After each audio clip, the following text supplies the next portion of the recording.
से अनार।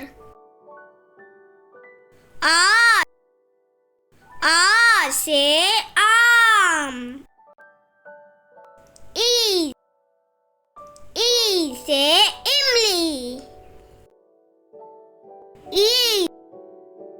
ई से ईख। ऊ से उल्लू।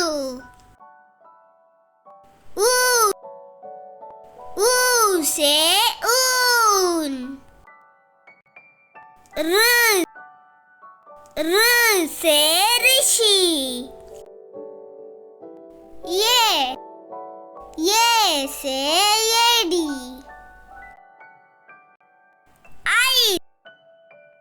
आई से ऐनक।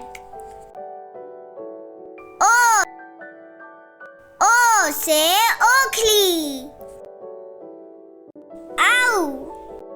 आऊ से औरत।